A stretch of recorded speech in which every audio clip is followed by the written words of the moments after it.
Kita udah cukup berbahagia, berbangga ketika kita memiliki anak yang mengerti menjaga diri. Demikian pula dengan Allah. Allah juga gitu. Allah tuh senang sama hambanya yang ahli ibadah, senang sama hambanya yang berilmu, senang sama hambanya yang hafal Quran. Akan tetapi tidak harus seperti itu. Enggak semua orang juga mampu begitu. Allah sudah cukup ridho kepada kita. Allah sudah cukup senang kepada kita apabila kita menjadi seorang hamba yang pandai menjaga diri. Nabi Muhammad alaihissalam bersabda dalam hadisnya, ittaqil maharim takun a'badan nas. Ittaqil maharim takun a'badan nas. Kata Nabi, jauhi yang haram-haram, pandai-pandailah menjaga diri dari sesuatu yang Allah haramkan padamu, takun a'badan nas, kamu menjadi ahli ibadah yang paling Allah sukai dari antara manusia. Cukup pandai menjaga diri, menjaga kehormatan kita sebagai seorang muslimah. Kamu tidak harus punya sholat malam ratusan rakaat. Kamu tidak harus menjadi seorang penghafal Al-Quran. Tidak harus semuanya jadi ustazah. Ntar gak ada yang dengerin kalau semua jadi ustazah ya. Jadi sekalian saya muliakan, akan tetapi Allah subhanahu wa ta'ala cukup bangga padamu, ridho padamu, senang padamu kalau kamu menjadi seorang perempuan yang pandai menjaga dirimu. Begitu pula Nabi kita Muhammad. Tahukah kamu bahwa dirimu adalah beban, adalah bahan pikiran Nabi Muhammad sallallahu alaihi wasallam yang paling berat. Nabi itu teman-teman dikasih sakit, Nabi sama Allah dikasih kesulitan, Nabi sama Allah dikasih para pembenci-pembenci yang bahkan merencanakan pembunuhan kepada Nabi.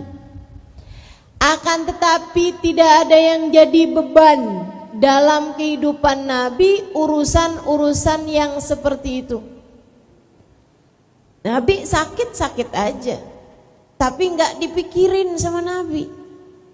Nabi ada kesulitan dalam kehidupannya, dijalanin, tapi nggak dipikirin sama Nabi Muhammad. Nabi Muhammad ada banyak pembenci-pembencinya, ada banyak musuh-musuh dari kaum kafir Quraisy ataupun dari orang-orang munafik Madinah. Akan tetapi tidak jadi beban buat Nabi Muhammad. Yang terberatnya, yang paling berat jadi bebannya Nabi Muhammad adalah masalah kita umatnya. Makanya sampai dengan mau wafat nih, Nabi Muhammad yang ditanya, waman li ummati ba'di ya Jibril. Kalau saya meninggal dunia, siapa yang jagain umat saya wahai Jibril? Ummati, ummati, waman li ummati ba'di ya Jibril. Umat saya, siapa yang menjaga mereka kalau saya meninggal dunia wahai Jibril? Saudara sekalian, kita nih jadi beban pikiran Nabi Muhammad. Makanya Nabi akan cukup senang padamu Nabi akan cukup ridho padamu kalau kamu menjadi seorang umat yang pandai menjaga diri. Jaga dirimu wahai muslimah, jaga dirimu wahai mukminah, jaga dirimu wahai teman-teman, sahabat-sahabat, saudari-saudariku sekalian. Dengan cara itu kamu akan menjadi seorang anak yang diridhoi orang tuamu, menjadi seorang hamba yang diridhoi Allah Tuhanmu, dan menjadi seorang umat yang diridhoi oleh Nabi Muhammad nabimu. Caranya gimana nih? Jadi seorang perempuan yang pandai menjaga diri. Coba kita dengar firman Allah Subhanahu wa taala di surat An-Nur 31. A'udzu billahi minasyaitonir rajim. Kullil mu'minati yaghuddudna min absarihinna wa yahfadna furujahunna wa la yubdina zinatahunna illa ma dhahara minha. Kata Allah gitu. Itu caranya jaga diri. 3 hal disebutkan oleh Allah Subhanahu wa taala dalam rangka penjagaan diri kita. Ketika Allah sebutkan tentang laki-laki, Allah cuma menyebutkannya 2 hal. Ketika Allah perintahkan atau ajarkan cara menjaga diri pada kaum perempuan, Allah sebutkan 3 macam hal. Di ayat sebelumnya Allah kasih tahu tentang cara menjaga diri, cara menjaga kehormatan bagi kaum laki-laki. Apa tuh? A'udzu billahi minasyaitonir rajim. Kullil mu'minin yaghuddu min absarihim wa yahfadhu furujahum. Dzalika azka lahum. Kata Allah, sampaikan kepada orang laki-laki yang beriman, jaga diri mereka dengan 2 hal. Apa itu ya Allah? Jaga mata, jauhi zina. Jaga mata, jauhi zina, jagalah farji dan kehormatan kalian. Allah ketika perintahkan cara menjaga diri bagi kaum laki-laki hanya 2 hal. Jaga mata sama jaga hati, jauhi perbuatan zina sehingga kalian terhindar dari perzinaan-perzinaan. Kalau perempuan 3, jaga mata nomor 1, jaga mata. Kemudian yang keduanya, jaga hati, jauhi dari perbuatan-perbuatan zina. Kemudian yang ketiganya, wala yubdina zinatahunna, janganlah kalian tampakkan tubuh kalian, jaga aurat.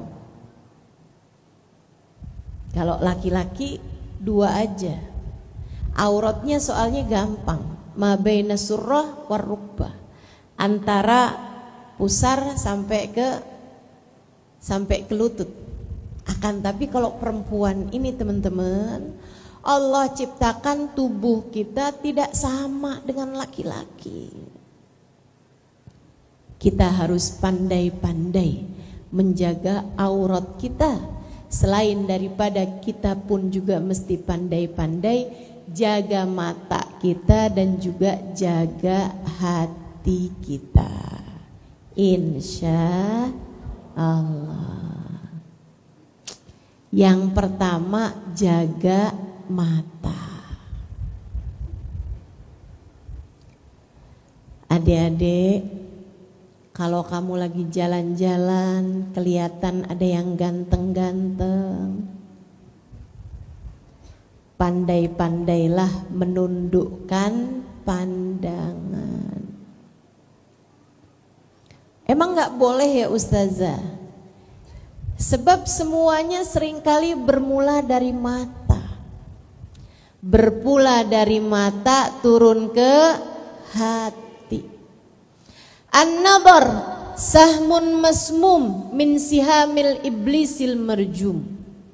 Melihat, saling pandang, itu adalah anak panah beracun yang dibidikkan oleh iblis. Jadi itu panah-panahnya iblis itu bermula dari pandangan-pandangan. Kamu ngelihat seorang, boleh juga tuh. Dia pun juga melihat kepadamu, boleh juga nih. Kalian kemudian kenalan. Bermula dari tatapan mata, kemudian saling menyapa, kemudian bertukar nomor telepon, kan begitu? Kemudian saling berkirim pesan, kemudian saling telepon-teleponan. Sesudah itu mulai ada perjumpaan demi perjumpaan. Ini adalah step by stepnya setan. Ini adalah langkah demi langkahnya setan. Ini adalah tangga demi tangga setan menyeretmu menuju kepada dosa-dosa besar, yaitu perzinaan. Hati-hati, jangan mau jadi perempuan-perempuan murahan. Baru dilirik aja udah ikut, baru dirayu dengan coklat sebatang aja udah ikut aja. Kamu begitu berharga, Dek. Kamu begitu berharga, Nak. Jangan mau-maunya menjadi seorang perempuan yang begitu murah. Dan kamu jangan bilang, Ustazah jauh banget sih Ustazah, orang cuman lihat aja kok. Saya cuman sekedar kenalan aja, jauh banget ke zina. Ya enggak lah, saya cuman sekedar kenalan. Saudaraku sekalian yang saya muliakan, kalau dari kenalan ke zina memang jauh, tapi setan punya pengalaman kerja ribuan tahun lamanya. Dari sekedar kenalan, lama-lama menjadi nyaman, saling curhat. Hanya dia yang mengerti saya. Rasanya hangat kalau saya sedang berbicara dengannya.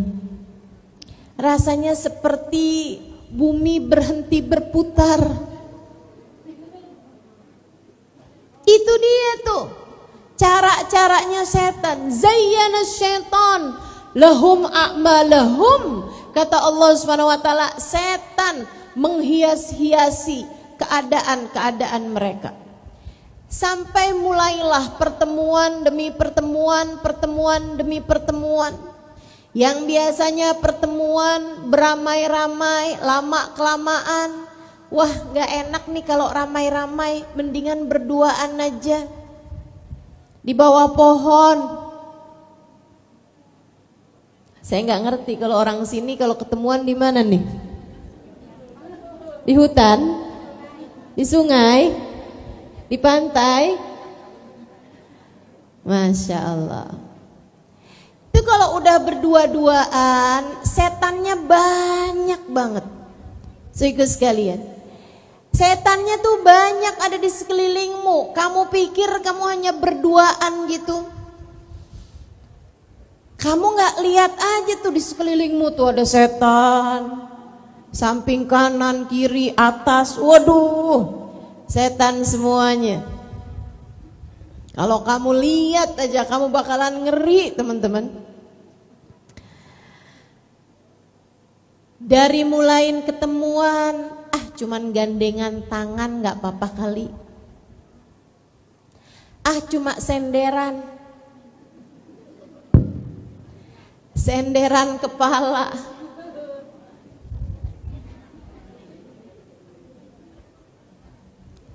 Udah kayak begitu tuh udah tuh repot. Mana orang kalau lagi jatuh cinta dinasehatin nggak mempan, susah ngajakin ngomong. Karena maaf ini sesuai dengan penelitian dari para psikolog nih ya, ada zat-zat tertentu yang datang di otak orang yang sedang jatuh cinta semacam mirip sama zat yang ada di otak orang yang sedang memakai narkoba. Candu, saudaraku sekalian. Bikin dia diajak ngomong orang tua nggak denger, diajak ngomong orang lain nggak denger. Tuh, orang sedang jatuh cinta, maaf jadi PA. Ya Allah, ya Allah. Sampailah bahkan jadi mempersembahkan, katanya si perempuan, aku akan hadiahkan untukmu hal paling indah, paling mahal yang Allah berikan dalam kehidupanku. Hanya gara-gara coklat sebatang, kehormatan pun jadi hilang. Na'udzubillah min dzalik. Adik-adik saudaraku sekalian, jaga mata. Itu dia awalnya. Pandai-pandailah menundukkan pandangan. Pandai-pandailah menjaga apa yang telah Allah berikan padamu. Kamu mahal.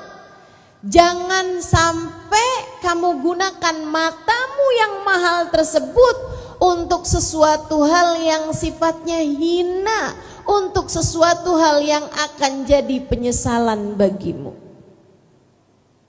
Kita minta pada Allah, ya Allah, bantu kami menjaga pandangan mata kami, ya Allah.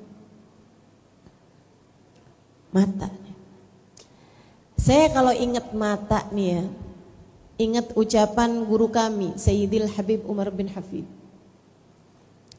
Kata Habib Umar, at-tahir la yanzur ilaihi illa at-tahir. Nabi besar Muhammad adalah manusia yang suci. Manusia yang suci ini tidak akan dilihat oleh mata-mata yang penuh dengan dosa. Jika dalam hidupmu kamu ingin berharap perjumpaan dengan Sayyiduna Muhammad, walaupun lewat mimpi, seperti lagu yang tadi dibacakan itu, wahai Rasul kami rindu, kami ingin bertemu walaupun lewat mimpi ya Rasulullah. Kamu harus tahu, mata kita ini teman-teman, ada mata zahir, ada mata batin yang saling terkait. Kita memandang Nabi Muhammad walaupun lewat mimpi dengan pandangan mata batin kita, dan itu tidak akan Allah berikan kecuali untuk orang yang telah menjaga mata zahirnya jauh dari memandang sesuatu yang diharamkan Allah. Di dunia, termasuk juga di saat kematian. Kalau kamu ingin di saat kematianmu datang dihadiri oleh Nabi Muhammad sallallahu alaihi wasallam, maka pandai-pandailah menjaga matamu. Termasuk juga kalau kamu ingin di akhirat nanti saat nabi-nabi digiring Allah Subhanahu wa taala dan di belakang mereka ada umatnya, kamu berharap menjadi seseorang yang dapat memandang wajah Nabi besar Muhammad? pada hari itu. Yang diizinkan Allah untuk memandang wajah Nabi adalah mata yang bersih dari dosa. Mau sampai kapan kamu biarkan matamu berlumuran dosa? Mau sampai kapan kamu gunakan matamu untuk memandang yang diharamkan Allah Ta'ala? Mau sampai kapan kamu pakai matamu untuk pertemuan-pertemuan dengan laki-laki yang tidak halal bagimu? Wahai muslimah, wahai umat baginda Nabi besar Muhammad, di dunia saat kita untuk berbekal untuk perjumpaan agung kelak di hari akhirat nanti, sambil kita minta kepada Allah, ya Allah, jagakanlah mata kami ya Allah, hingga kami punya mata pantas untuk berjumpa dengan manusia agung Nabi besar Muhammad sallallahu alaihi wa ala alihi wa sahbihi wasallam. Kamu berharap matamu dapat berjumpa dengan Allah di akhirat nanti, sebagaimana yang Allah sampaikan dalam Al-Quran, wujuhu yawma idin nadhirah ila rabbiha nadhirah. Ada wajah-wajah yang bercahaya di akhirat nanti. Di surga, surga tempatnya orang bahagia, tapi di antara mereka ada lagi orang-orang yang lebih bahagia, wajahnya bercahaya. Kenapa mereka wajahnya bercahaya? Ila rabbiha nadhirah, mereka memandang kepada Allah. Seindah-indah perjumpaan, seindah-indah kemuliaan, lebih indah daripada nikmatnya surga, lebih indah daripada nikmatnya keridhaan adalah nikmat diperkenankan berjumpa dengan Allah Subhanahu wa ta'ala. Saudaraku sekalian yang saya muliakan, adakah menurutmu berjumpa, memandang kepada Allah Subhanahu wa ta'ala, Allah izinkan untuk mata-mata yang belepotan dengan dosa? Adakah menurutmu Allah izinkan mata yang kotor memandang kepada hal-hal yang tidak dihalalkan oleh Allah, diperkenankan di akhirat nanti untuk bisa memandang kepada Allah? Mari pandai-pandailah menjaga diri, insya Allah. Memandang dengan pandangan penuh syahwat, hati-hati, hati-hati. Bukan hanya buat adik-adik. Sekarang nih musimnya orang, mudah-mudahan musimnya cepet hilang. Musimnya perempuan udah pada punya suami, tapi seneng sama suami orang.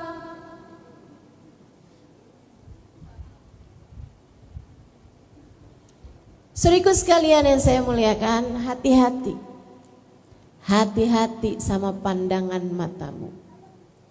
Ada lelaki yang halal bagimu, jangan biarkan setan masuk ke dalam dirimu untuk kemudian melihat ada yang lebih baik dari suamimu.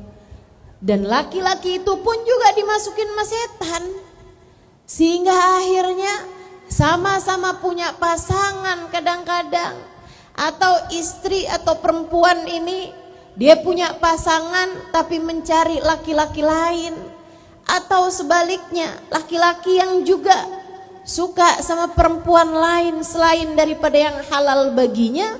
Teman-teman saudaraku sekalian yang saya muliakan, ini semuanya adalah anak-anak panah beracun yang dibidikkan oleh iblis. Pandai-pandailah menjaga diri. istri di rumahnya sama suaminya. Suaminya udah tidur, jam 10 malam handphonenya bunyi. Dilihat, ternyata dari teman zaman SMA. Dari dulunya tetangga, sekarang udah tinggal di lain kampung.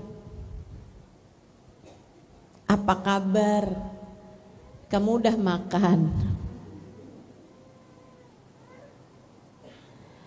Jangan jadikan itu sebagai celah untuk setan masuk ke dalam kehidupanmu. Kamu katanya lagi sakit, sekarang gimana keadaannya? Udah baikan? Kamu lihat sebelah kamu, dia sih gak pernah cari tahu keadaan saya seperti apa. Dia tidak pernah perhatian kepada saya. Nih, ada laki-laki lain yang perhatian kepada saya. Dia gak pernah tanya saya udah makan apa belum. Ya iyalah, suami kamu gak nanya kamu udah makan apa belum, makannya barengan. Ayolah teman-teman, jangan biarkan setan masuk. Bahaya, bahaya. Boleh gak saya minta nomor rekening kamu? Saya ada rezeki pengen bagi-bagi. Kamu pun jadi ngelihat sebelah lagi. Dia pelit setengah mati nih suami saya nih. Ada kembalian 10.000 aja ditanyain. Ini ada laki-laki lain nih. Transfer saya sekali transfer 500.000. Suami saya pelit setengah mati. Jangan biarkan setan masuk, punya celah untuk mengganggu, merusak rumah tanggamu, Bu. Yang tidak halal bagimu jangan biarkan merusak-rusak apa yang sudah kamu miliki. Suamimu adalah jalanmu menuju surga. Laki-laki lain bukan suamimu, itu adalah jalan setan untuk masuk ke dalam dirimu. Masakah kamu tinggalkan jalan surgamu untuk mengikuti jalannya setan yang pastinya akan membawamu bukan ke surga melainkan ke neraka. Jangan ngikut-ngikut. Lepaskan, biarkan. Enggak usah dibuka pintunya. Jadi gimana Ustazah? Kalau WhatsApp orang laki-laki yang mendekati kita, apa nih yang harus kita lakukan? Kalau kamu sudah menikah jangan dibales, kecuali kalau dari tukang ledeng atau dari orang yang tadi pasang gas dia nagih, ini bukan mahram nih, saya nggak akan bales. Orang dia minta tagihan.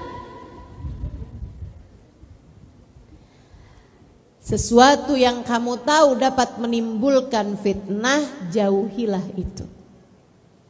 Kalau belum menikah gimana nih Ustazah? Ada laki-laki yang WhatsApp saya, kirim pesan kepada saya, minta nomor telepon pada saya. Kasih, jawab, kasih nomor telepon bapakmu. Sampaikan padanya, maaf, saya punya hidup hanya sekali. Tak ingin saya jalani dengan gelimang dosa. Saya ingin melangkah kepada jenjang pernikahan, melaksanakan sunnah Nabi. Jika kamu juga seperti itu, silakan datangi rumah bapak saya, lamarlah saya padanya. Enak begitu. Ustazah, emang ada orang zaman sekarang kayak begitu, kawin gak pakai pacaran? Banyak. Di Jakarta sana yang kota besar banyak. Adik-adik kita, anak-anak kita Bu, teman-temanmu Dek, teman-temanmu Nak, yang sudah memutuskan untuk kami tidak mau berpacaran sebab kami ingin menikah dalam bingkai pernikahan yang diridhoi Allah Subhanahu wa ta'ala. Emang kalau pakai pacaran gak diridhoi Allah? Ya dari awal kamu udah manggil-manggil setan. Orang kalau pacaran itu kata Nabi Muhammad, bukan kata saya, kata Nabi Muhammad, ma khala rajul wa mra'ah illa wa syaitan thalithuhuma. Tidaklah berdua-duaan laki-laki dan perempuan melainkan yang ketiganya adalah setan. Jadi setiap kali kamu pertemuan, setiap kali kamu berdua-duaan, kamu sebenarnya tidak sedang berduaan. Kamu bertiga dan yang tiga ini belum tentu sendirian. Bisa jadi rombongan para setan. Setan itu teman-teman, kalau udah kamu libatkan dari sejak awal pacaran, andai pun kamu kemudian menikah sekalipun sama dia, setannya gak gampang gitu aja keluar. Di saat undangan disebar tuh kamu gak baca aja, turut mengundang setan. Setan dah kamu libatkan dari sejak awal. Setannya nggak bisa. Oke deh, sekarang udah nikah, ya udah deh saya pergi deh sekarang dari keluarga kalian, dari kehidupan kalian berdua. Oh nggak ada.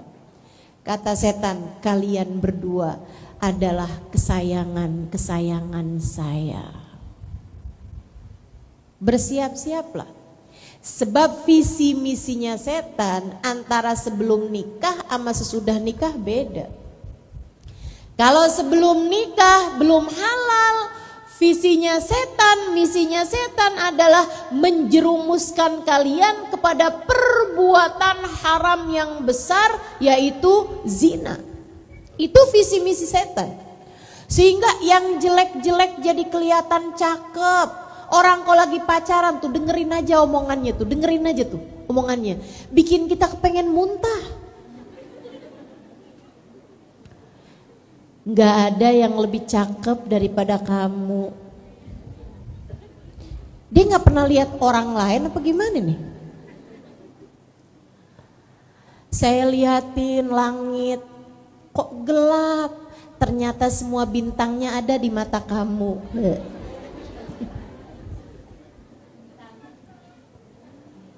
Masya Allah. Aku tak sanggup hidup tanpamu. Ya Allah, ya Allah. Hidupku tanpamu hampa. Bersama dengan siapapun aku selalu terbayang dirimu. Aduh. Saudaraku sekalian saya muliakan, sampai ada yang kayak begini nih. Dunia ini serasa milik kita berdua. Maksud dia kenapa nih? Kita ngontrak apa gimana nih?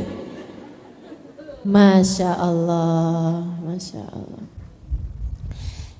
Visi misinya setan, tugas setan kalau orang lagi pacaran, teman-teman sekalian, menjerumuskan mereka kepada keharaman zina. Akan tetapi kalau sudah keduanya menikah, visi misinya setan adalah menceraikan mereka berdua, menjauhkan mereka berdua. Makanya tuh yang biasanya diawali dengan aku tak sanggup hidup tanpamu, diakhiri dengan aku tak sanggup hidup denganmu. Tak sanggup saya hidup sama kamu. Keluar kamu dari rumah ini. Wah, habis itu kok udah marah-marahan nih berduaan. Masya Allah, Masya Allah. Yang di hutan disebut semua. Dari monyet. Gitu ya. Makanya gak salah disebutnya cinta monyet. Begitu cintanya hilang tinggal monyetnya. Saling ngata-ngatain, saling monyet-monyetin. Masya Allah, Masya Allah. Ayolah deh, udahlah. Tapi Ustazah kalau nggak pacaran gimana kita menikah? Kan mesti saling kenal. Ustazah nggak harus saling kenal. Adik-adik tanya aja tuh sama ibu-ibunya atau sama nenek-neneknya. Nikah dulu pakai pacaran apa enggak? Banyak kan kalau nenek-nenek enggak loh. Orang dulu enggak pada pacaran kan? Dijodohin terus menikah gitu ya Nek ya? Tuh kan, iya katanya. Atau bahkan tanyakan kepada ibumu teman-teman sekalian. Mereka tuh menikah sama pacar pertamanya apa bukan? Kebanyakan bukan. Pacarannya sama siapa, nikahnya sama siapa? Enggak. Pacaran tidak mendekatkanmu kepada jodoh. Camkan ucapan saya. Pacaran tidak mendekatkanmu kepada jodoh. Tidak. Pacaran hanya mendekatkanmu kepada murkanya Allah. Pacaran tidak mendekatkanmu kepada jodohmu nak. Pacaran hanya membuatmu semakin dekat dengan jalan kehancuran hidupmu sendiri. Pacaran tidak bisa mendekatkanmu kepada jodohmu. Jodohmu sudah ditentukan oleh Allah Subhanahu wa taala, waktunya, dengan siapanya, udah ada catatannya. Tidak akan berpindah kepada lain tangan. Kalau kamu kemudian pacaran, hanya akan membuatmu terbatas dari pilihan. Akhirnya mau gak mau, kamu hanya akan menikahnya maunya sama dia gitu. Kamu malah jadi menyempitkan pilihan-pilihan. Jadi mestinya gimana Ustazah? Saya kepengen nih menikah dengan cara yang baik-baik. Kalau begitu masalahnya, cobalah untuk berdoa, meminta kepada Allah SWT. Itu nomor 1. Dan yang nomor 2-nya, solehahkan dirimu agar kamu layak untuk mendapatkan suami yang soleh. Sebab Allah bilang, at-thayyibatu lit-thayyibin. Perempuan-perempuan baik Allah peruntukkan buat laki-laki yang baik-baik juga. Kalau kamu adalah seorang perempuan yang pandai menjaga diri, pandai menjaga kehormatanmu, pandai menjaga kemuliaanmu, kamu pun juga akan bersuamikan dengan seorang laki-laki yang pandai menjaga dirinya. Dan rumah tangga kalian sangat mungkin menjadi rumah tangga yang Allah turunkan sakinah, mawaddah, warahmah. Enak. Sekedar berbagi pengalaman, adik-adik, ibu-ibu, anak-anak. Saya sama suami saya baru lihat mukanya sesudah akad nikah. Saya tahu tuh, lihat mukanya. Oh ini dia nih suami saya. Untung cakep. Saya jadinya nggak nyesel. Saya nggak tahu deh dia gimana. Gitu aja. Nggak pakai lihat Ustazah. Nggak tahu, saya nggak lihat mukanya. Waktu akad nikah, habis selesai akad nikah, dia ketemu sama saya baru lihat. Oh, nih dia nih suami saya. Ya udah, bismillah. Teman-teman sekalian saya muliakan. Alhamdulillah, nikah tanpa pacaran sebelumnya. Ini istilahnya orang zaman sekarang nih. Saya nggak mau nikah sama dia. Kenapa? Tidak ada chemistry. Istilahnya anak zaman sekarang, nenek mah kagak ngerti dah. Chemistry katanya gitu. Apa tuh chemistry? Kayak persatuan jiwa gitu Ustazah. Saat aku melihatnya dan dia melihatku, bumi serasa berhenti berputar. Kiamat deh kalau bumi berhenti berputar. Masya Allah. Nggak perlu itu semuanya teman-teman, adik-adik, nggak perlu. Pacaran tidak mendekatkanmu kepada jodohmu. Malah jauh lebih indah kalau kalian menikah belum saling kenal. Untuk kemudian pacaranlah sesudah menikah dengan pacaran yang halal. Mau ngapain aja udah terserah. Kalau udah habis nikah. Kan begitu. Saudaraku sekalian yang saya muliakan, kalau udah nikah, kalian berdua berpacaran dan nikah ya. Bahkan Allah pun memandang kalian dengan pandangan penuh keridhaan. Istri senyum mandang suaminya, suami senyum mandang istrinya, suami godain istrinya, istrinya tersipu malu pada suaminya. Allah pun memandang dengan pandangan penuh keridhaan. Malaikat Raqib mencatat semuanya sebagai sebuah pahala demi pahala, yang bahkan pernah ditanyakan oleh para sahabat, "Ya Rasulullah, awaqa ahaduna ila zaujati wa kana lahu ajr?" Wahai Rasul, apakah seorang suami mendatangi istrinya, berhubungan intim dengan istrinya dan dia mendapatkan pahala? Kata Nabi Muhammad, "Alaysa idza wada'ahu fil haram kana alaihi wizr?" Bukankah kalau dia meletakkannya kepada yang haram, bukankah kalau dia berhubungan intimnya dengan yang tidak halal, dia dapat dosa? Maka kalau dia melakukannya kepada yang halal, dia mendapatkan pahala. Kalau udah halal, semuanya boleh, bahkan semuanya terhitung pahala. Ini Islam. Makanya setan setengah mati banget godain kalian. Kayaknya tuh kalau masih pacaran semuanya indah, begitu habis nikah semuanya jelek aja. Suami senyum salah, suami cemberut salah, istri juga gitu. Di hadapan suaminya istrinya senyum-senyum salah. "Kamu mah enak aja, saya nih capek-capek kerja," kata suami gitu. Di saat kita manyun aja, suami juga salah juga. "Kamu kenapa sih?" Suami datang bukannya senyum malah manyun seperti itu, cemberut seperti itu. Waduh, salah semua. Kenapa kok bisa kayak begitu? Karena ulah setan. Jangan biarkan setan masuk merusak rumah tangga kalian. Pandai-pandailah menjaga diri, insya Allah.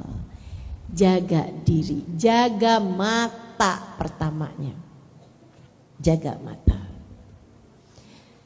Sekarang nih juga jaga mata bukan hanya lewat dunia nyata. Harus juga pandai menjaga mata kita di dalam dunia maya. Adik-adik, foto 50 biji, habis itu difilter, habis itu ditaruh di media sosial. Jangan mau deh begitu. Dipilih yang paling cakep kita taruh di status-status media sosial kita. Buat apa? Buat apa? Kamu mau memberi kesan kepada siapa? Tidak khawatirkah dirimu apa yang kamu tunjukkan di media sosial, apalagi jika itu dengan aurat kamu yang terbuka, dengan badan kamu yang kamu perlihatkan? Tidakkah kamu khawatir itu akan menjadi bahan orang melakukan hal-hal yang tidak terpuji dengan sebab dirimu itu? Jangan biarkan dirimu jadi daya hayal kaum laki-laki saat mereka tidak bertakwa kepada Allah. Jangan mau begitu. Itu sebabnya ya Ustazah, kenapa Ustazah nggak ada fotonya di media sosial? Betul. Saya berusaha, belajar, masih belajar Bu, belum berhasil untuk urusan penjagaan diri saya sendiri. Tapi saya kepengen jadi seperti yang disampaikan Sayyidah Fatimah mengenai perempuan, al khair lil mar'ah an la tara rajulan wa la yaraha rajul. Sebaik-baik perempuan adalah yang tidak melihat laki-laki dan yang tidak dilihat oleh laki-laki. Belajar buat begitu. Gitu. Mudah-mudahan Allah jaga, Allah lindungi kita semuanya insyaallah. Amin ya rabbal alamin. Pandai-pandai jaga mata. Jaga aurat. Jaga aurat. Kita udah diatur sama Allah Subhanahu wa taala. Aurat kita nih yang dapat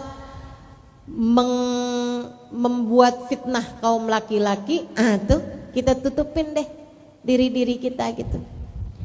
Teman-teman sekalian yang saya muliakan, kalau yang belum mampu untuk menutup muka, sekurangnya jangan berhias-hias.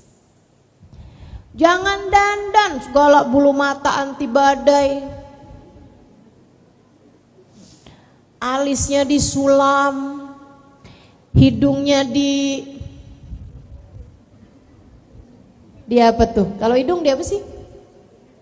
Disuntik, iya. Hidungnya disuntik biar mancungan. Ya Allah, ya Allah. Datang ke tempat operasi terus bilang, dokter, hidungnya Nabi tuh dok katanya kayak Alif.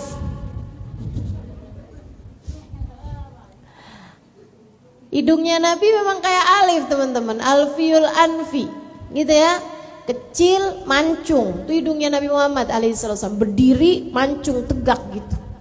Hidung baginda kita alaihissalam. Dok, sekarang ubahkanlah hidung saya yang lebih mirip huruf ta menjadi huruf alif dok. Ya Allah bu, dek, udahlah. Yang asli dari Allah tuh udah bagus kok, udah. Lagian Allah tuh menciptakan kita itu juga karena Allah tahu yang terbaik buat kita gitu. Kamu gak pinter jaga diri, udahlah aku buat kamu gak usah cakep-cakep amat gitu kurang lebih. Orang kalau cantik banget susah jaganya loh bu, betul? Dek, kalau kamu dijadikan sama Allah cantik banget gitu, susah jaganya. Kamu akan didekati laki-laki yang belum tentu kamu kuat hatinya. Kalau nggak kuat hatinya nanti hidupmu malah jadi hancur karenanya. Betul? Maaf teman-teman saudaraku sekalian, perempuan-perempuan simpanan, laki-laki hidung belang, ya, yang kerjaannya ditransfer atau bahkan perempuan-perempuan dijual di kota-kota besar sana tuh ada yang 2 jam 60 juta. Saudaraku sekalian yang saya muliakan, itu menurutmu cakep-cakep apa jelek-jelek? Cakep-cakep, kalau jelek nggak laku bu. Cantik-cantik. Kalau kita ngaca terus kita bilang kok saya sama Allah nggak dibikin jadi cantik, ya alhamdulillah, nggak susah jaga dirinya, kan begitu ya. Alhamdulillah. Jadi sekurangnya kalau kamu belum bisa pakai penutup muka misalnya gitu, jangan dandan, jangan berhias kecuali untuk yang halal bagimu.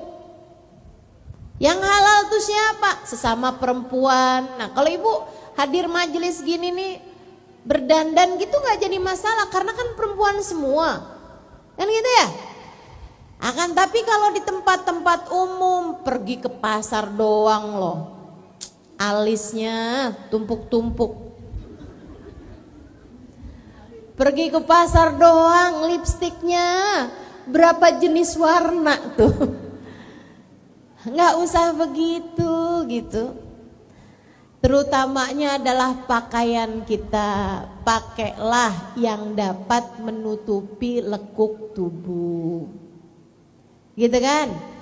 Masing-masing tahu dirinya sendiri gitu. Oh, saya ukuran badan saya nih S. Pakai M nggak apa-apa. Jangan pakai SS. Akhirnya kan jadi kelihatan ketat sekali gitu. Kalau kamu punya badan XXL, jangan pakai baju ukuran M. Saya tuh sampai heran banget ya. Saya masuk ke mall gitu, tempatnya baju-baju itu, saya sampai bilang gitu, ini kok ukuran bajunya anak-anak ya? Enggak nih Ustazah, ini ukuran bajunya orang zaman sekarang. Jadi tuh ada banyak perempuan-perempuan zaman sekarang udah dewasa, tapi ukuran bajunya ukuran anak-anak. Kaosnya kecil banget gitu kan. Ada rok juga pendek banget gitu nih, pakainya gimana modelnya. Kurang bahan ini ya. Ayolah kita pandai-pandai menjaga diri. Mudah-mudahan Allah Subhanahu wa taala jadikan kita pandai menjaga diri kita insyaallah. Amin. Ya rabbal alamin. Hidup dalam keadaan terhormat, mati dalam keadaan terhormat. Di hari akhirat kita menjadi perempuan-perempuan yang dimuliakan Allah, ada di belakang perempuan-perempuan solehah. Amin. Nggak kepengen deh Kak, Bu, di akhirat nanti bisa ada di belakang Sayyidah Fatimah.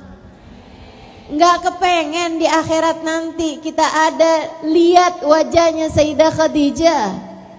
Nggak kepengen di akhirat nanti kumpul sama hubabah-hubabah, perempuan-perempuan mulia, Sayyidah Aisyah, Sayyidah Rabi'ah Al-Adawiyah.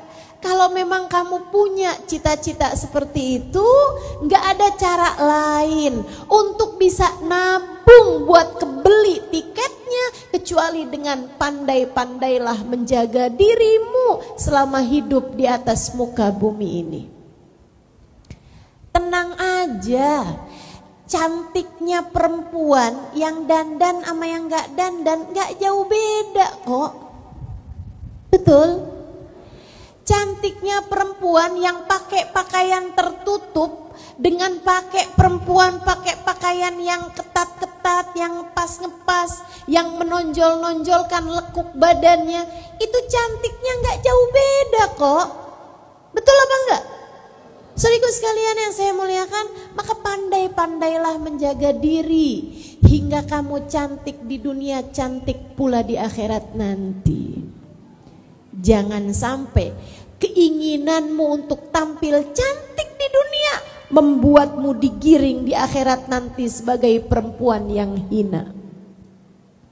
Jangan sampai keinginanmu untuk menjadi perempuan yang dipuja-puji kaum laki-laki di dunia membuatmu di hari akhirat nanti terhalang untuk bisa berada di belakang semulia-mulia laki-laki bagindamu Nabi besar Muhammad sallallahu alaihi wa ala alihi wa sahbihi wasallam. Pandai-pandailah menutup auratmu. Nutup aurat tuh ada tingkatannya. Di hadapan laki-laki yang bukan mahram kayak gimana. Kalau di hadapan sesama perempuan nih, wajah, tangan bukan termasuk aurat. Auratnya hanya dari pusar ke lutut aja. Jadi kalau kayak begini nih, misalnya di majelis gitu ya, ada orang nggak pakai kerudungan misalnya gitu. Ada orang yang pakaiannya misalnya pendek gitu, tapi di majelis nggak ada laki-laki sama sekali gitu ya. Itu malah justru nggak apa-apa teman-teman. Malah justru nggak apa-apa. Ya meskipun di majelis-majelis kita jangan seperti itu. Tapi misalnya nih perkumpulan perempuan semuanya, ada acara nikahan gitu ya. Nah kemudian pengantennya nggak dipakein kerudung misalnya gitu. Kemudian yang hadir juga pada lepas kerudungnya misalnya gitu. Nggak jadi masalah, perempuan semuanya. Dengan syarat jangan difoto, jangan dipublikasikan gitu ya. Ustazah saya foto sendiri aja nih Ustazah, saya pakai pakaian seksi tuh saya foto sendiri. Di foto saya aja sendiri Ustazah di HP saya, gimana Ustazah? Jangan. Kamu gak pernah tahu HP kamu mungkin hilang, betul gak? HP kamu mungkin dicuri orang gitu. Ini bisa jadi fitnah buat kita sekalian, teman-teman saya sekalian, gitu. Dan kalau sesama perempuan misalnya gitu kan, wajah tidak termasuk aurat, makanya saya nggak mau di majelis-majelis saya ada orang pakai cadar gitu, buka cadarnya. Kenapa gitu Ustazah? Biar kamu bisa memandang wajahku dan aku dapat memandang wajahmu, ya kan? Biar kamu bisa melihat senyum saya yang katanya cukup manis ini, dan saya dapat memandang senyummu teman-teman. Mari kita saling melempar senyuman. Bukankah senyum kita di wajah sesama muslimah bernilai sodakoh dalam pandangan Allah? Kan begitu? Enak banget kan kita saling senyum satu sama lain, sesama perempuan gitu. Tapi kalau di hadapan laki-laki mesti tutup aurat, pakai kerudung, pakai baju yang tertutup gitu. Termasuk juga ke warung depan rumah. Ada nih kadang-kadang kalau pergi ke warung depan rumah doang kerudungannya ketinggalan. Pakai dasternya itu daster pendek, abis itu ada lobang-lobangnya pula, ada bolong-bolongnya pula, gitu kan? Ini yang ketawa berasa nih. Abisnya Ustazah suka nggak keburu kalau ngambil kerudungan dulu nih, suka kelamaan katanya gitu. Lagian cuman ke tukang sayur depan rumah aja tuh, tukang sayurnya ntar keburu jalan kalau saya ngambil kerudung dulu. Emang kamu mahram sama tukang sayur? Kan enggak ya, sama tukang bakso, abang-abang bakso yang lewat depan rumah kita emangnya mahram? Kalau enggak ya tutup aurat kita, gitu kan? Mudah-mudahan Allah mampukan kita untuk menjaga aurat kita insya Allah. Nah kalau di hadapan suami kamu nggak punya aurat, nggak punya aurat kamu di hadapan suami, gitu kan ya? Jadi kalau sama suami sih terserah kamu pakai baju apaan aja, modelnya terserah dah. Itu nggak ada iniannya, nggak ada peraturannya. Jangan sampai juga nih mentang-mentang abis denger masalah aurat gitu kan ya, tidur sama suami aja pakai jilbab, pakai kaos kaki.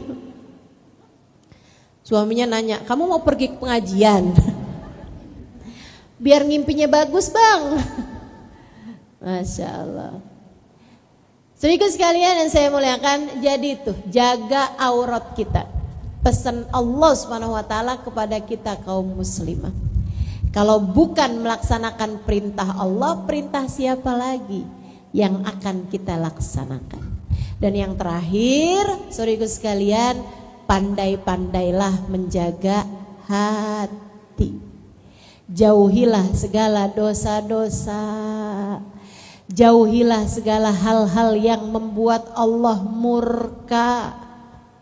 Bahkan di saat kamu sendirian, bahkan di saat tidak ada yang memandangmu, dari mata-mata manusia Allah tetap memandangmu. Allah melihat perbuatanmu, maka milikilah rasa malu untuk tidak dilihat Allah dalam keadaan kita berbuat perbuatan dosa.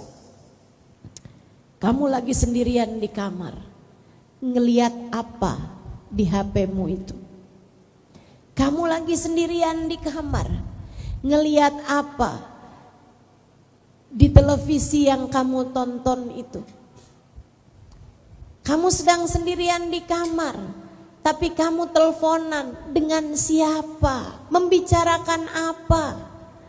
Memang tidak ada yang melihat pada saat itu, tapi kamu harus tahu bahwa dimanapun dan kapanpun kamu berada, Allah senantiasa melihat kita.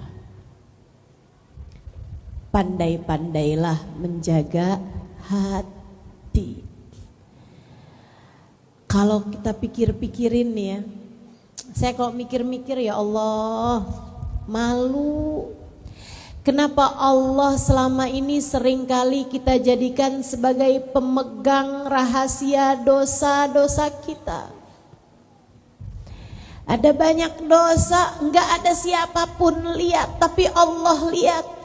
Kemudian kita bilang, ya Allah jangan buka-buka aib saya ya Allah. Kita jadikan Allah sebagai pemegang rahasia dosa-dosa kita, teman-teman. Tidakkah kamu mau juga Allah pemegang rahasia dari kebaikan-kebaikanmu juga? Malam-malam di saat yang lain tidur, kamu terbangun, kemudian kamu bentangkan sajadah, kamu sholat 2, 4, 6 rakaat, atau kamu sholat 5, 7, 9, 11 rakaat sholat sunnah witir. Kemudian sesudahnya kamu mengangkat tangan, kamu bilang, ya Allah, ya Allah, ya Allah, hamba-Mu yang berlumuran dosa ini datang padamu memohon ampunan. Ampunilah dosa-dosa hamba-Mu ini ya Allah. Jangan biarkan kami mati menghadap-Mu dengan membawa bekal-bekal dosa. Ampunilah ya Allah. Ampunilah ya Allah. Ampunilah ya Allah.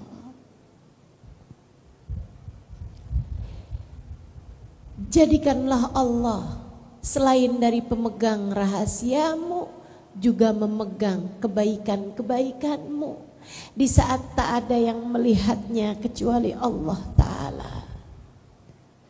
Saudariku sekalian yang saya muliakan, tidakkah indah jika kita jadikan Allah sebagai pemegang rahasia dari kebaikan-kebaikan kita? Saat kamu bersedekah, tidak kamu sampaikan kepada siapapun, kamu jadikan itu sebagai rahasia antaramu dengan Allah Subhanahu wa Ta'ala. Ketika kamu membaca Al-Quran, bahkan ketika kamu bersolawat kepada Nabi Muhammad, bahkan ketika saat kamu terdiam, hatimu senantiasa menyebut-nyebut namanya. Di antara manusia-manusia yang kalau sedang sendirian hatinya selalu memikirkan orang, kamu di saat sendirian hatimu sedang memikirkan pencipta orang.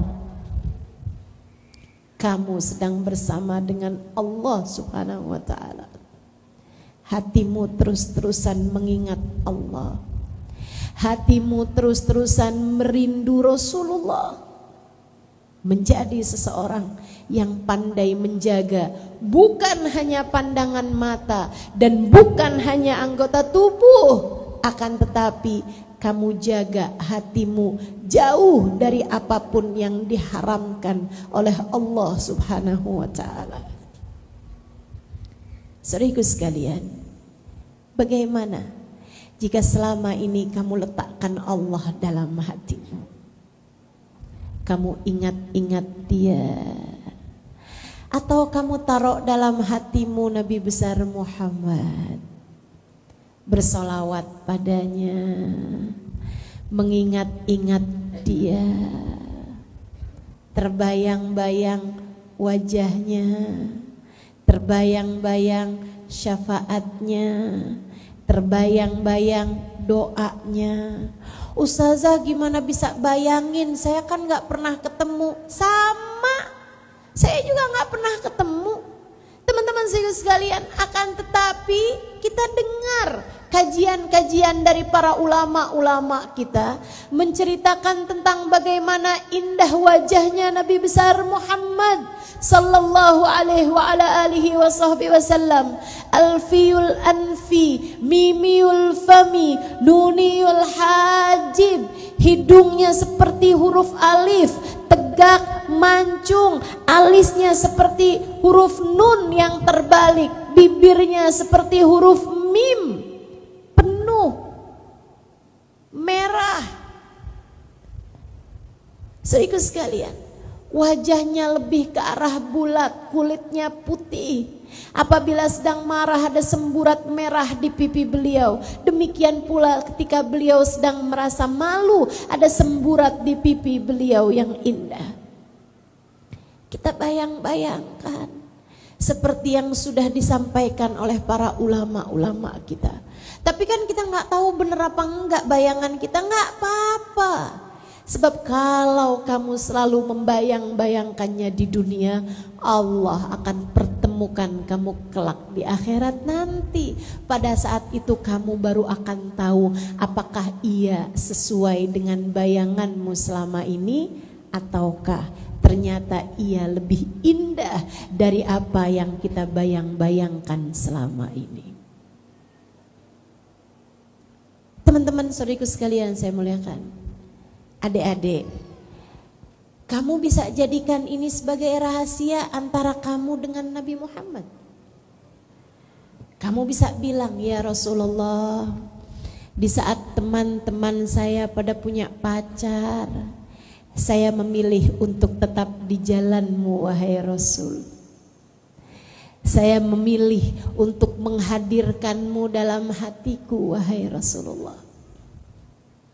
Di saat teman-teman saya mencintai kekasih mereka, mencintai pacar mereka, saya lebih memilih untuk mencintaimu ya Rasulullah. Karena aku tahu engkau pun mencintaiku sebagai umatmu wahai Rasul. Maka sebagaimana teman-temanku yang pada punya pacar ketakutan ditinggalkan pacarnya, aku pun meminta kepadamu ya Rasulullah, jangan pernah tinggalkan aku, tidak di dunia apalagi di akhirat nanti.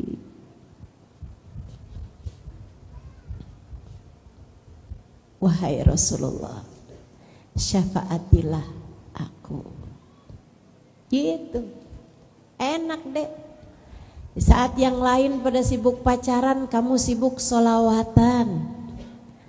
Di saat yang lain tertarik buat cari tahu pacarnya, apa yang dia sukai, apa yang enggak disukai, kamu sibuk cari tahu tentang Nabi Muhammad. Di saat yang lain sibuk dengan urusan-urusan dosa-dosanya, kamu sibuk menumpuk cinta dan rindu. Kamu bilang padanya, ya Sayyidi ya Rasulullah, ya Sayyidi ya Rasulullah, khud biyadi fama li hilatun ghaira hubbin fika yuddakharu. Ya Sayyidi ya Rasulullah, wahai junjunganku, wahai kekasih Allah. Ya Sayyidi ya Rasulullah, wahai bagindaku, wahai Rasulullah. Khud biyadi, segeralah terima uluran tanganku ini. Segeralah bimbing tanganku ini. Segeralah terima uluran tanganku wahai Rasulullah. Selamatkan aku wahai Rasulullah. Famali hilatun, aku tidak memiliki bekal, aku tidak memiliki persiapan untuk menghadapi hari kematian, untuk menghadapi berbagai macam ujian dalam kehidupan, apalagi untuk menghadapi huru hara di hari akhirat nanti. Tak punya persiapan apa-apa. Ghaira hubbin fika yuddakharu, selain cinta padamu wahai Rasul, yang aku timbun dalam hatiku hari demi hari, yang aku kumpulkan sedikit demi sedikit. Rindu di dalam hatiku ini wahai Rasulullah. Indah hidupmu jika seperti itu. Indah hatimu jika kamu jaga hatimu untuk tidak mencintai siapapun lebih daripada cintamu kepada Allah dan Rasulnya. Indah hidupmu, kamu akan menjadi seorang perempuan yang pandai menjaga diri, pandai pandai menjaga kehormatan, bahkan menjadi perempuan yang terhormat apabila kamu persembahkan hatimu lillah wali rasulih, hanya untuk Allah dan hanya untuk Rasulullah Muhammad sallallahu alaihi wa ala alihi wa sahbihi wasallam. Maka mari menjadi perempuan-perempuan yang pandai menjaga diri dengan cara jaga mata, jaga aurat, dan juga jaga hati. Jangan biarkan cinta yang haram menjebak hatimu, Dek. Jangan biarkan cinta yang haram memporak-porandakan hidupmu, Nak. Jangan biarkan cinta yang haram menyiksa dirimu, Bu. Jangan biarkan ada sesiapapun yang haram-haram masuk ke dalam hatimu, sebab hatimu seharusnya adalah menjadi sesuatu yang paling indah kamu persembahkan kepada yang berhak menerimanya, Allah Subhanahu wa taala dan Rasulnya.